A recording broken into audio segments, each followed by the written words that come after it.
Hey everyone, welcome in. Today we're diving into something that's, well, pretty important for all of us, blood pressure. Absolutely. It's one of those things that's easy to ignore, but we really shouldn't. Right, like you know it's important for your heart, but it can feel kind of mysterious. Exactly. So we're going to try and clear up some of that mystery today. We're zeroing in on some advice from a great source, the Surrey Cardiovascular Clinic in the UK. They've got this blog post by Dr. Edward Leatham, a consultant cardiologist, that really breaks things down. Yeah, and he's also involved with this really cool project called Naked Heart.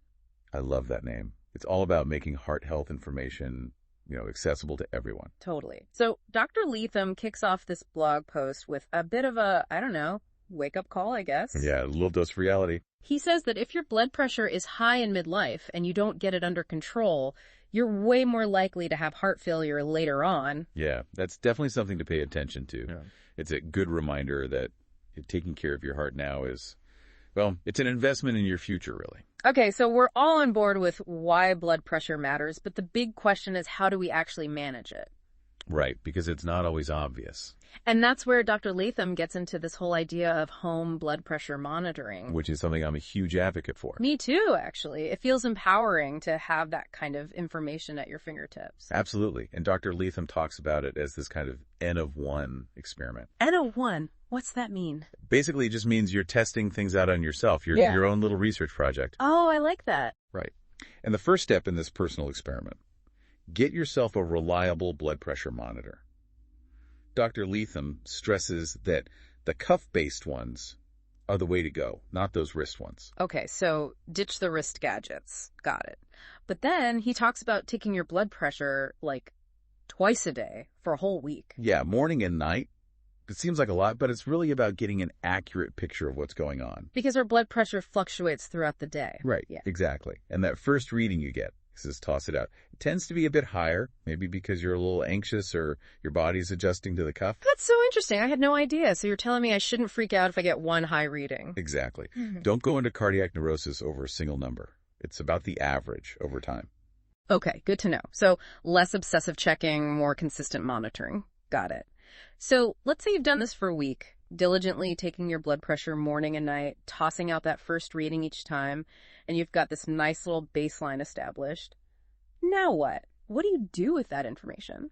Well, that's where the real fun begins. You get to experiment. Experiment. Tell me more. So you've got your baseline blood pressure readings, right? Now you can start to see, well, what can move that needle, so to speak. I like that. So, what kind of things are we talking about here? What kind of experiments can we do? Well, Dr. Latham mentions a bunch of things, like cutting back on salt is a big one. Salt, really? How much of a difference can that really make? Honestly, you'd be surprised. Salt can have a sneaky big impact on blood pressure. Okay, so less salt. What else? Exercise. Even just adding in a short walk after dinner can make a difference. See, and now that's something I can get behind. So we're talking about making these lifestyle changes and then, just keep monitoring to see how our blood pressure responds. Exactly. It's all about seeing how your body reacts. Like you make a change, stick with it for a week or two, and track those blood pressure numbers. It's like your own personalized health feedback loop. That's so cool. It's like taking all the guesswork out of it. So what kind of results should we be looking for? If my blood pressure goes down a couple of points, is that a big deal? Well, every little bit helps. But Dr. Leatham suggests that a 5/8 millimolar Hg drop is a good sign that you're on the right track. Okay, got it. 5-8 points, that's the magic number. Yeah. But let's say you've done all this, tracked your blood pressure, made some healthy changes, and those numbers are still kind of high. What then? Well, that's a conversation to have with your doctor, for sure. Because sometimes lifestyle changes aren't enough, right? Right. And Dr. Leatham doesn't shy away from that at all. In fact, he talks about medication as being, well, his words were life-altering for some people. Wow, life-altering. That's a powerful way to put it. It really is. But I think it speaks to how important it is to get blood pressure under control, even if it means going on medication. I totally agree. It's about finding what works for you and not being afraid to explore all the options. Exactly. And that's where all this home monitoring comes in handy, too. Because now you can go to your doctor with actual data. You can say, look, I've been tracking my blood pressure, I've tried these things, and here's what's been happening. So it's not just about catching high blood pressure early, it's also about being informed and proactive in your treatment. Absolutely. It puts you in the driver's seat of your health. I love that. Okay, so we've covered the why blood pressure matters, the how of monitoring and making changes, and even the what if when it comes to medication. But Dr. Leatham also mentioned some pretty cool new tech in his blog post. Oh, yeah. He talked about that Actia system, right? The one that measures blood pressure with light sensors. Yeah. It's like a watch, but it tracks your blood pressure. I mean, how futuristic is that? It's pretty amazing. Yeah. And I've heard they're already working on even more advanced watch-based blood pressure systems. Wow. So in the future, checking your blood pressure might be as easy as glancing at your wrist. That's incredible. It's amazing how far technology has come. But even with all these cool gadgets, we can't forget about the importance of those basic lifestyle changes. Right. Dr. Leatham stressed that this is about more than just blood pressure. It's about looking at the whole picture of your heart health.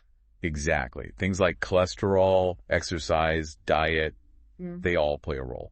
It's like taking care of your heart is really about taking care of, well... Couldn't have said it better myself. So before we wrap things up with this blood pressure deep dive, Dr. Leatham threw us a bit of a curveball at the end of his blog post.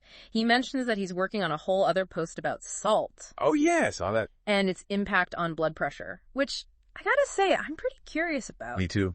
I feel like salt is one of those things that we all know we should probably watch out for. Right.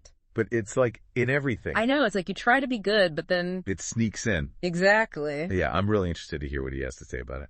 Me too. Because if cutting back on salt can really make a difference in our blood pressure, right, then sign me up. Absolutely. Well, I guess we'll have to wait for that deep dive to get all the salty details. We will.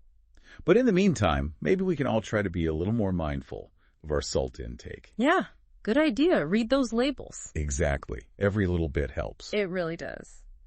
Well, that about wraps up our blood pressure deep dive for today. This was fun. It was. Big thanks to Dr. Edward Latham and the Surrey Cardiovascular Clinic for the great info. Yeah, thank you. And thank you all for joining us.